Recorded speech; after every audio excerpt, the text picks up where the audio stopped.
한 주간의 일상을 마무리하는 7월 2일 금요일 새벽입니다.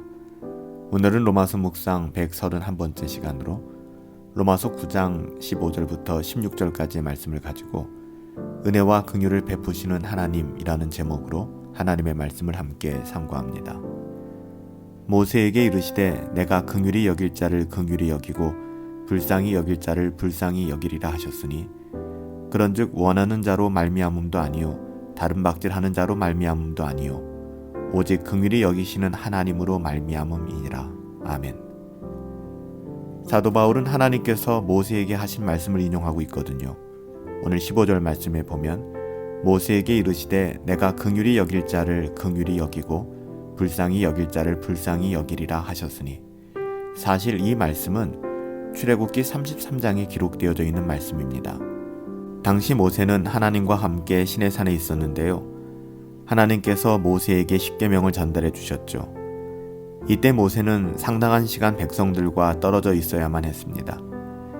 결국 백성들은 모세가 산으로 올라간 이후에 모세가 죽었다고 생각했어요. 그래서 아론에게로 갔고요.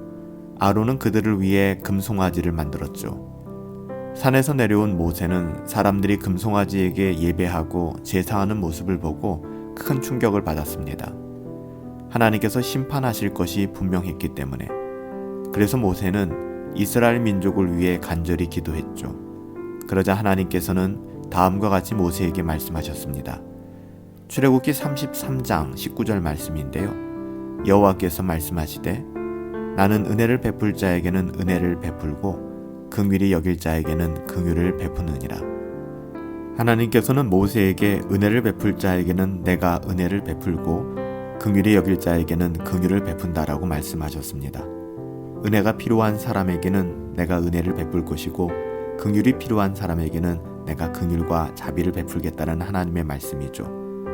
하나님께서는 은혜와 긍휼이 필요한 사람들에게 은혜와 긍휼을 베풀어 주시겠다라고 말씀하셨습니다. 누구에게 은혜와 긍휼을 베풀 것인가는 오직 하나님 뜻 안에 있는 것이죠. 하나님이 결정하는 것이고 하나님의 주권에 있는 것입니다. 사도 바울은 바로 이 모세와 하나님과의 대화를 인용하고 있습니다.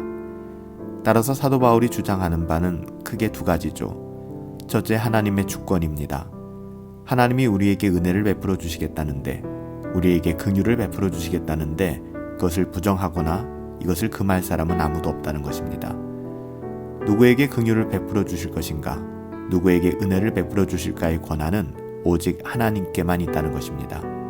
은혜 받을 자를 선택하시고 그에게 은혜를 주시며, 또한 하나님께서 긍휼히 여기는 것은 온전한 하나님의 주권에 달린 문제라는 것이죠. 그렇기 때문에 그 누구도 하나님을 향하여 당신은 왜 이 사람에게 은혜를 베푸시나요? 긍휼을 베푸시나요? 당신은 불의하십니다 라고 말할 수 있는 사람이 없다는 것입니다. 둘째, 구원은 은혜와 긍휼에 근거한다는 것입니다. 만약 하나님께서 정의라는, 공의라는 잣대만을 가지고 인간을 다루신다면 여러분 어떻게 될까요? 아무도 구원받을 수 있는 사람은 없을 것입니다. 모든 사람이 하나님의 심판 앞에 서게 될 거예요. 그러므로 하나님께서 어떤 사람에게는 은혜와 긍휼을 베풀어 주시고 또 그들을 구원하신 것에 관하여 아무도 이의를 제기할 수 없는 것입니다. 아무도 하나님을 향하여 하나님께 불의가 있다라고 이야기할 수 없는 것이죠. 그렇다면 하나님께서 우리에게 은혜와 긍휼을 베푸시는 이유는 무엇일까요? 우리는 은혜를 받기 합당하지 않은 사람들이고 하나님께서 긍휼을 베풀어 주시지 않아도 항변할 수 없는 사람들이에요. 우리는 그런 인생들 아닙니까? 어쩌면 심판받아 마땅한 사람들, 우리가 그럼에도 불구하고 은혜와 긍휼을 입은 것은 여러분 우리의 어떠함 때문이 아니죠. 전적으로 하나님의 사랑 때문입니다. 하나님의 사랑이 우리를 선택하셨고 우리를 부르셨고 우리에게 은혜와 긍휼을 베풀어 주신 것입니다.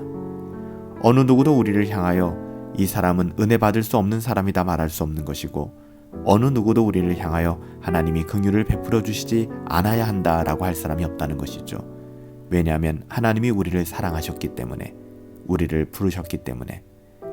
여러분, 우리는 하나님의 주권을 인정해야 합니다. 그리고 하나님의 그 주권 가운데 하나님의 사랑을 읽을 수 있어야 합니다.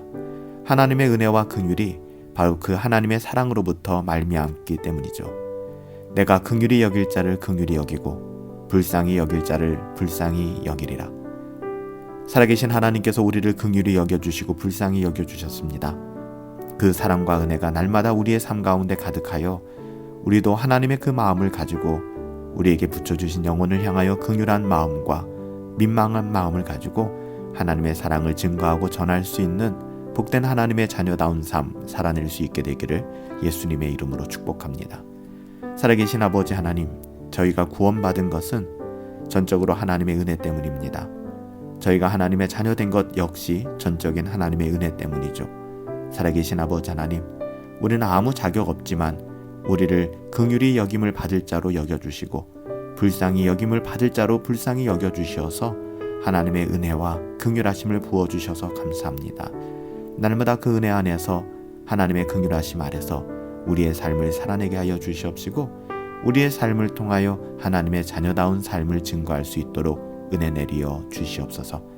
하나님께서 함께 하시고 오늘의 삶 가운데에서도 하나님의 자녀다운 삶 우리가 살아낼 수 있기를 간절히 소원하옵고 예수님의 이름으로 기도하옵나이다. 아멘. 오늘 하루도 하나님의 은혜가 또 하나님의 긍휼하심이 저와 여러분의 인생 가운데 함께 하십니다. 오늘 하루도 행복하시고 우리 함께 성령 충만하시며 승리하십시다.